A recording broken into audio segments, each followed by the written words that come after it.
मैं उपस्थित हुआ हूं। कल और आज, कल तो रात देर तक सभी माननीय सांसदों ने अपने विचारों से इस आभार प्रस्ताव को समृद्ध किया। कई माननीय अनुभवी सांसदों ने भी अपने विचार प्रकट किए और स्वाभाविक है कि लोकतंत्र की परंपरा भी है। जहां आवश्यकता था वहां प्रशंसा हुई, जहां परेशानी थी वहां कुछ नकारात्मक बातें भी हुई, लेकिन ये बहुत स्वाभाविक है। अतः कि मेरे लिए बहुत बड़ा सौभाग्य है कि देश की जनता ने मुझे 14वीं बार इस जगह पर बैठ करके राष्ट्रपति जी के उद्बोधन को आभार व्यक्त करने के लिए अवसर दिया है। और इसलिए मैं आज जनता जनार्दन का भी बड़े आदर के साथ आभार व्यक्त करना चाहता हूं। और सदन में चर्चा में जिन जिन लोगों ने हिस्सा लिया, चर्चा को समृद्ध किया, उन सब का भी मैं आभार व्यक्त करता हूं। आदरणीय सभापति जी, हम 2025 में हैं। एक प्रकार से 21वीं सदी का 25% हिस्सा बीत चुका है।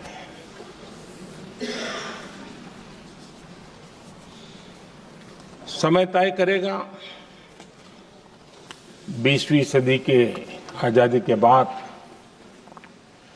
और 21वीं सदी के प्रथम 25 साल में क्या हुआ, कैसा हुआ।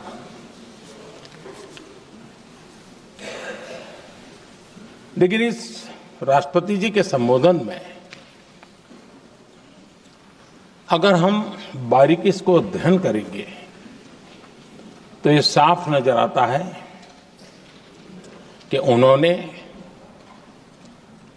देश के सामने भविष्य के 25 वर्ष और विकसित भारत के लिए एक नया विश्वास जगाने वाली बात,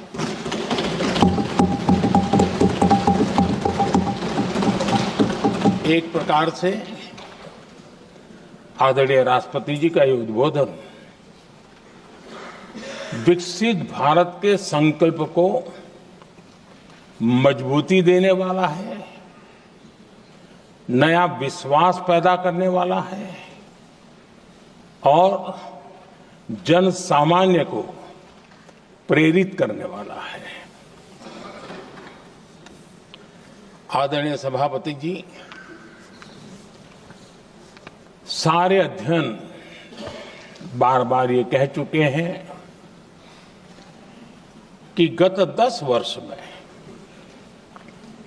देश की जनता ने हमें सेवा करने का मौका दिया। 25 करोड़ देशवासी गरीबी को परास्त करके गरीबी से बाहर निकले।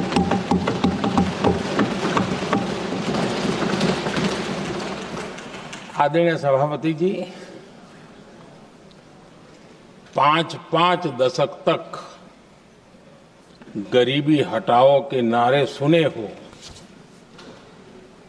और अब 25 करोड़ गरीब गरीबी को परास्त करके बाहर निकले, ऐसे ही नहीं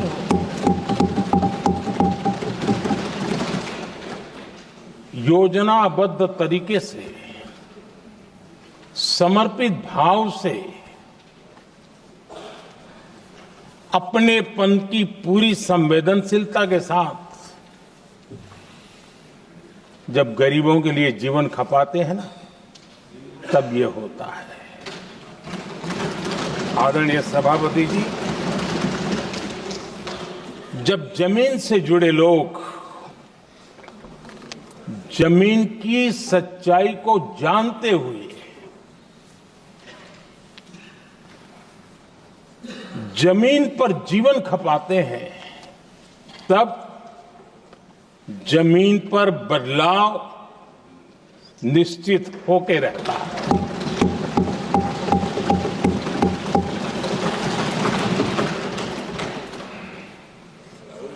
आदरणीय सभापति जी, हमने गरीब को झूठे नारे नहीं, हमने सच्चा विकास दिया।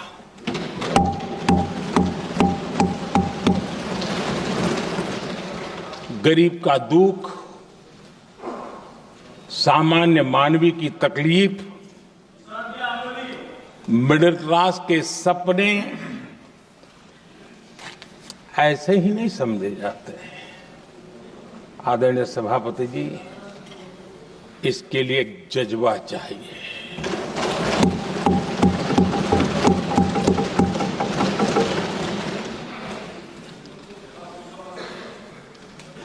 और मुझे दुख के साथ कहना है कि कुछ लोगों में ये है ही नहीं।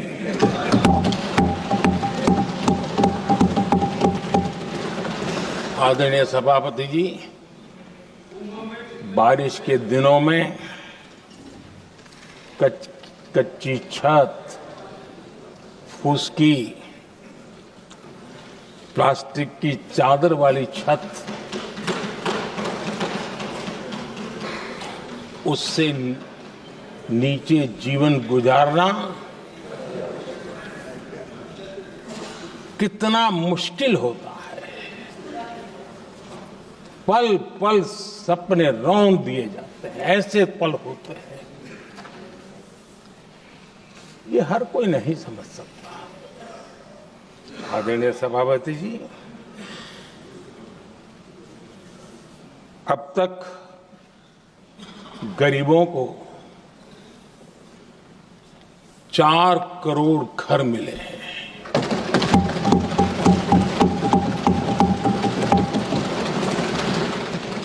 जिसने उस जिंदगी को जिया है ना, उसे समझ होती है कि पक्की छत वाला घर मिलने का मतलब क्या होता है। आदरणीय सभापति जी, एक महिला जब खुले में शौच जाने के लिए मजबूर हो जाती है, वो या तो सूर्योदय के पहले या सूर्यास्त के बाद, कठिनाइयों के झेलने के बाद इस छोटा सा अपना नित्य कर्म करने के लिए निकल सकती है। तब उसे क्या तकलीफ होती थी, ऐसे लोग समझ नहीं सकते। आदरणीय सभापति जी, हमने 12 करोड़ से ज्यादा शौचालय बनाकर बहनों बेटियों की मुश्किलें दूर की।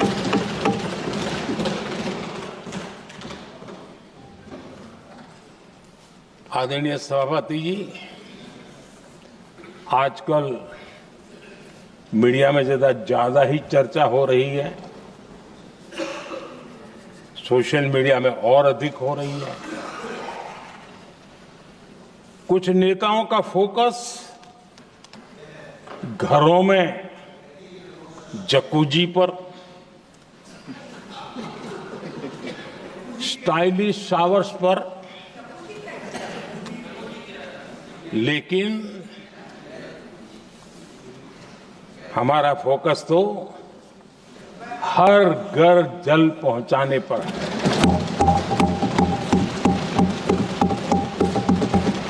आजादी के 75 साल के बाद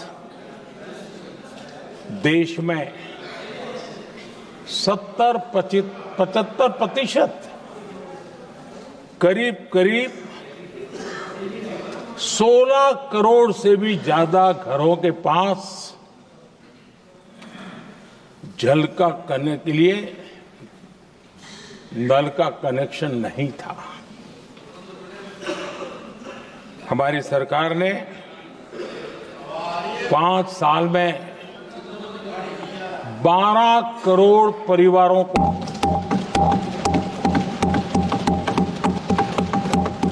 घरों में नल से जल देने का काम किया है और काम तेजी से आगे भी बढ़ रहा है। आदरणीय सभापति जी, हमने गरीबों के लिए इतना काम किया और इसके कारण आदरणीय राष्ट्रपति जी ने अपने अभिभाषण में इसका विस्तार से वर्णन किया है। जो लोग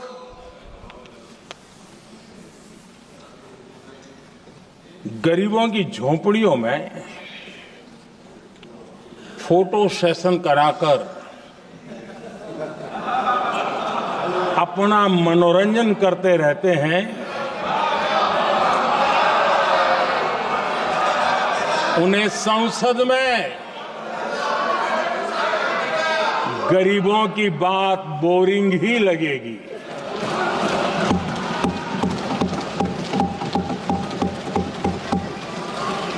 आदरणीय सभापति जी, मैं उनका गुस्सा समझ सकता हूं।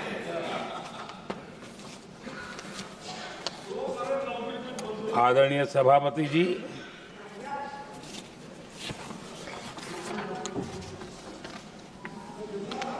समस्या की पहचान करना एक बात है, लेकिन अगर जिम्मेवारी है तो समस्या की पहचान कर करके छूट नहीं सकते। उसके समाधान के लिए समर्पित भाव से प्रयास करना होता है। हमने देखा है और पिछले 10 साल के हमारे काम को देखा होगा और राष्ट्रपति जी के अभिभाषण में भी देखा होगा। हमारा प्रयास समस्या की समाधान का रहता है और हम समर्पित भाव से प्रयास करते हैं।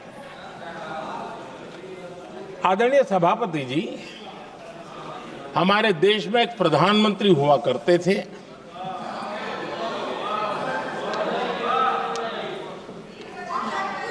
उनको मिस्टर क्लीन करने कहने की एक फैशन हो गई थी। उस प्रधानमंत्री जी को मिस्टर क्लीन कहने की फैशन हो गई थी। उन्होंने एक समस्या को पहचाना था और उन्होंने कहा था कि दिल्ली से 1 रुपया निकलता है तो गांव में 15 पैसा पहुंचता है। अब उस समय तो पंचायत से लेकर पार्लियामेंट तक एक ही पार्टी का राज था। पंचायत से पार्लियामेंट तक एक ही पार्टी का राज था और उस समय उन्होंने सार्वजनिक रूप से कहा था कि 1 रुपया निकलता है 15 पैसा पहुंचता है। बहुत गजब की हाथ सफाई थी।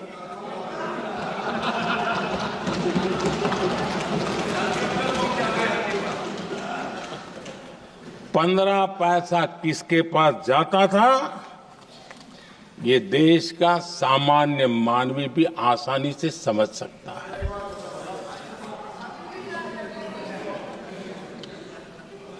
आदरणीय सभापति जी, देश ने हमें अवसर दिया, हमने समाधान खोजने का प्रयास किया। हमारा मॉडल है बचत भी विकास भी। जनता का पैसा जनता के लिए। हमने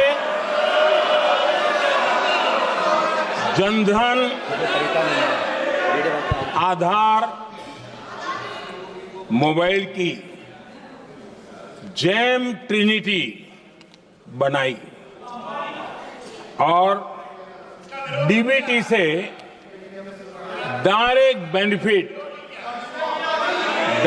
बेनिफिट ट्रांसफर ये देना शुरू किया।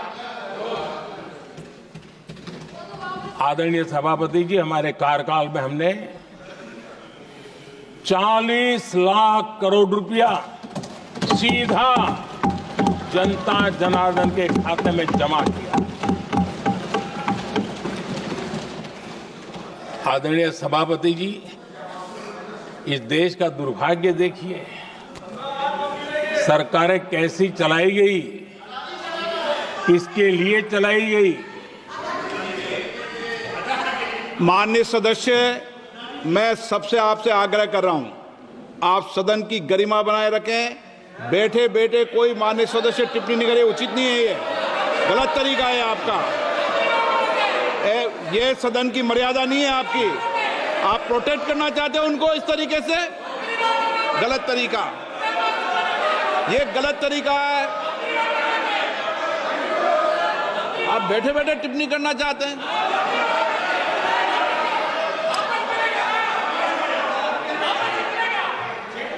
आदरणीय सभापति जी,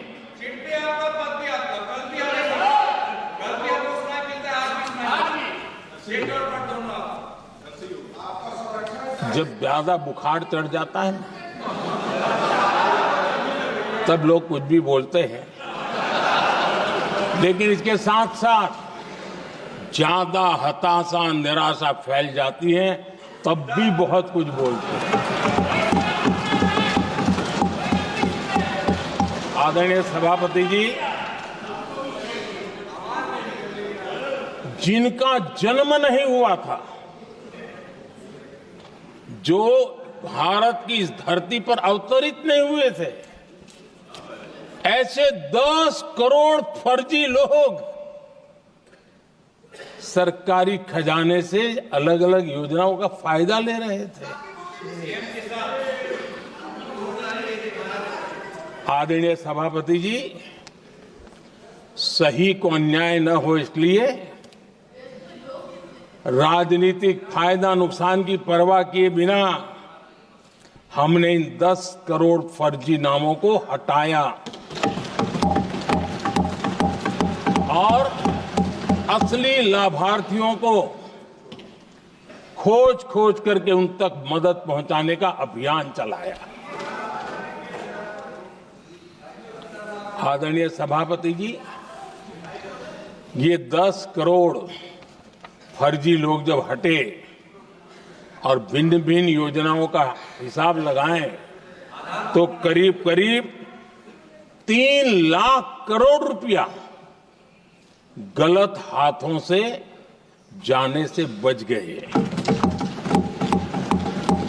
मैं हाथ किसका था ये नहीं कह रहा हूं, गलत हाथों से।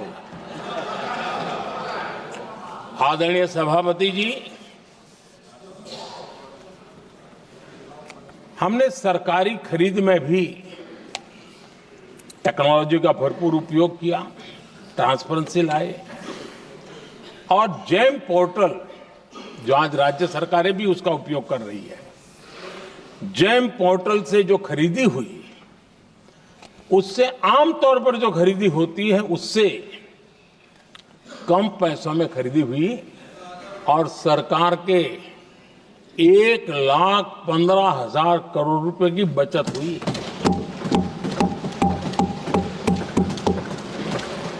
आदरणीय सभापति जी, हमारी स्वच्छता अभियान का बहुत मजाक उड़ाया गया, ऐसा जैसे हमने कोई पाप कर दिया, कोई गलती कर दी, न जाने क्या क्या कहा जाता था। लेकिन आज मुझे संतोष से कहना है कि इन सफाई के कारण हाल के वर्षों में सिर्फ सरकारी दफ्तरों से जो कबाड़ बेचा गया ना, उसमें 2300 करोड़ रुपया सरकार को मिले हैं। महात्मा गांधी ट्रस्टीशिप के सिद्धांत की बात करते थे। वो कहते थे कि हम ट्रस्टी हैं, ये संपत्ति जनता जनार्दन की है और इसलिए हम पाई पाई को एक ट्रस्टीशिप के सिद्धांत के आधार पर बचाने की और सही जगह पे उपयोग करने का प्रयास करते हैं। और तब जाकर के स्वच्छता अभियान से कबाड़ बेचकर 2300 करोड़ रुपया देश की सरकार के खजाने में आ रहा है।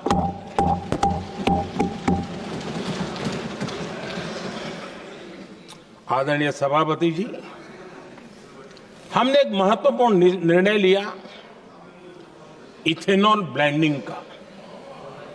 हम जानते हैं हम एनर्जी इंडिपेंडेंट नहीं है, हमें बाहर से लाना पड़ता है। जब इथेनॉल ब्लेंडिंग किया और हमारे पेट्रोल डीजल की आय कम हुई, उस एक निर्णय से 1 लाख करोड़ रुपए का फर्क पड़ा है। और ये पैसे करीब करीब 1 लाख करोड़ रुपया किसानों की जेब में गया है।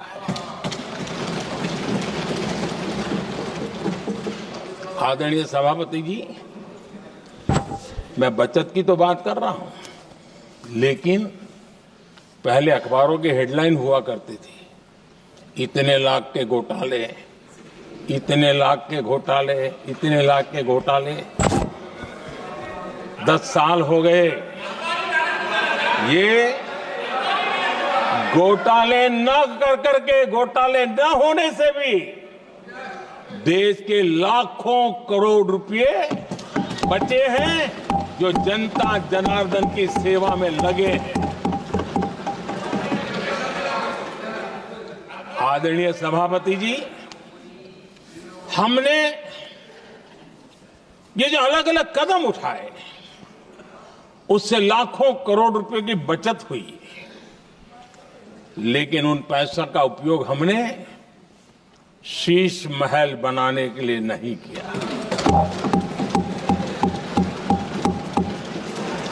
इसका उपयोग हमने देश बनाने के लिए किया है।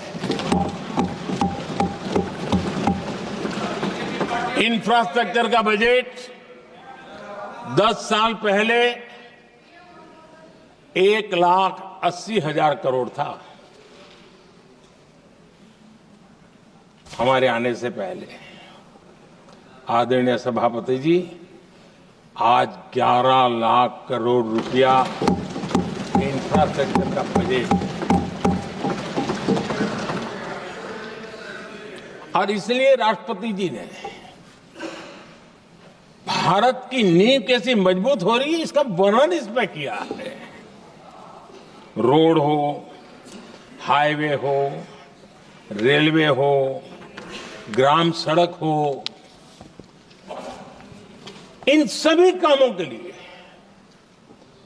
विकास की एक मजबूत नींव रखी गई है। आदरणीय सभापति जी, सरकारी खजाने में बचत हुई वो तो एक बात है, और वो करना भी चाहिए, जैसा मैंने ट्रस्टीशिप की बात कही। लेकिन हमने इस बात पर भी ध्यान रखा है कि जन सामान्य के उनको भी बचत का लाभ मिलना चाहिए। योजनाएं ऐसी हो ताकि जनता को भी बचत हो। और आपने देखा होगा, आयुष्मान भारत योजना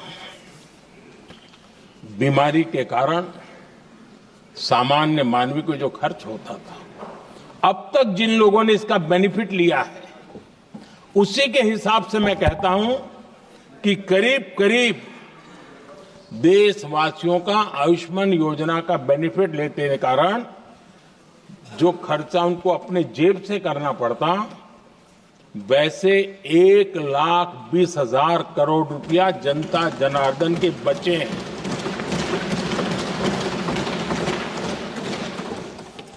ये आवश्यक है कि अब जैसे जन औषधि केंद्र, आज मध्यम वर्ग के परिवार में 60-70 साल उम्र के परिवार के स्वजन हो तो स्वाभाविक है कोई न कोई बीमारी आ ही जाती है, दवाई का खर्चा भी होता है, दवाएं महंगी भी होती है।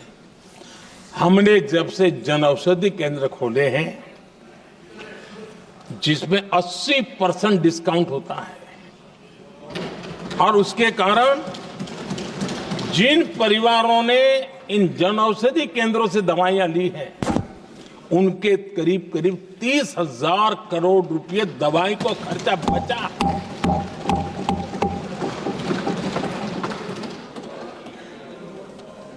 आदरणीय अध्यक्ष जी, यूनिसेफ का भी अनुमान है, उनका कहना है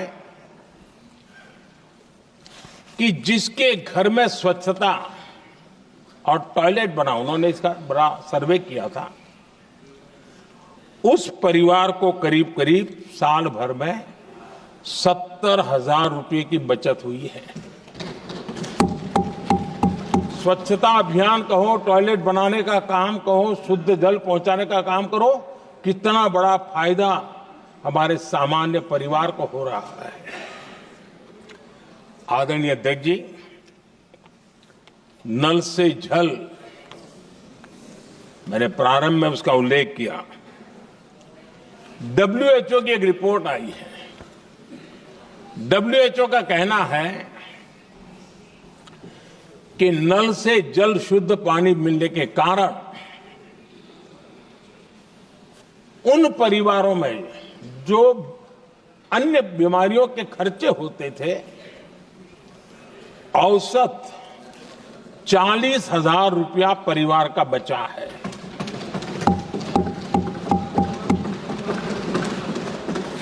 मैं ज्यादा गिन नहीं रहा हूं, लेकिन ऐसी अनेक योजना है जिन योजनाओं ने सामान्य मानवीय के खर्च में बचत की है।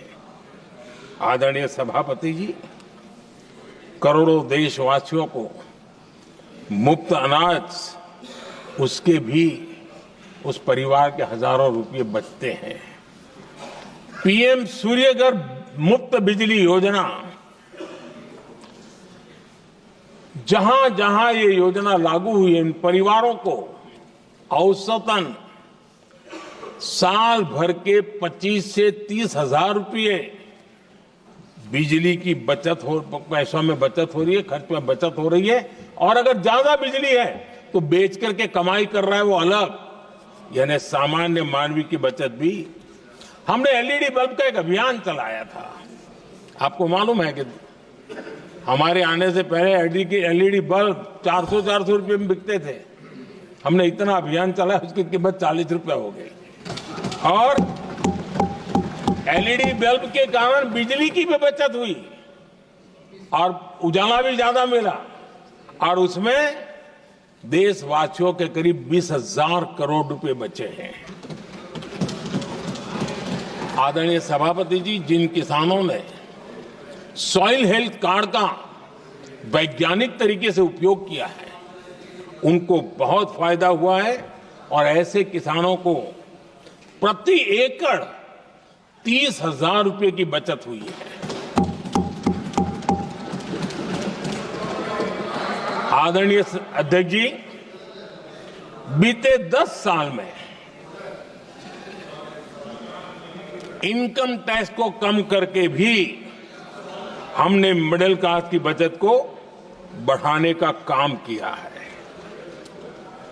आदरणीय अध्यक्ष जी, 2014 के पहले ऐसे बम गोले फेंके गए, बंदूक की ऐसी गोलियां चलाई गई कि देशवासियों का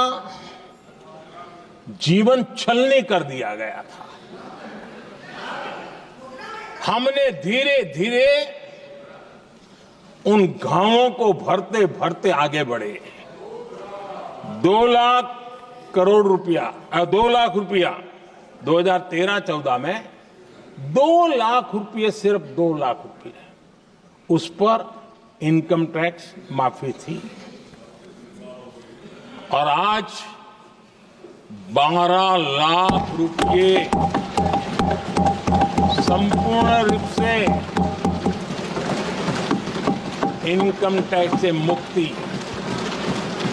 और हमने बीच के कालखंड में भी 14 में भी, 17 में भी, 19 में भी, 23 में भी हम लगातार ये करते आए, घाव भरते गए और आज बैंडेज बाकी था वो भी कर लिया।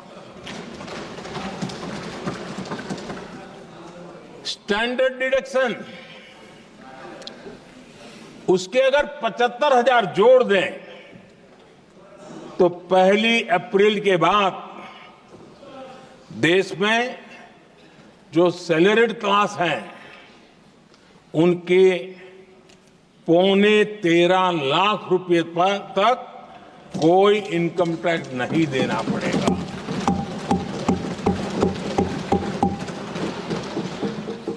आदरणीय सभापति जी, आप जिस समय युवा मोर्चा में काम करते थे तब एक बात आप सुनते होंगे, पढ़ते भी होंगे। एक प्रधानमंत्री आए दिन 21वीं सदी बोला करते थे। एक प्रकार से रट गया था, तकिया कलाम जैसा हो गया था, तो बोलते थे 21वीं सदी। जब इतनी बार बोला जाता था तो उस समय टाइम्स ऑफ इंडिया में R.K. लक्ष्मण ने एक बड़ा शानदार कार्टून बनाया था। वो कार्टून बड़ा इंटरेस्टिंग था। उस कार्टून में एक हवाई जहाज है, एक पायलट है। अब उन्होंने पायलट क्यों पसंद किया वो तो मुझे मालूम नहीं। कुछ पैसेंजर बैठे थे और हवाई जहाज एक ठेले पे रखा हुआ था और मजदूर ठेले को धक्का मार रहे थे और 21वीं सदी लिखा हुआ है।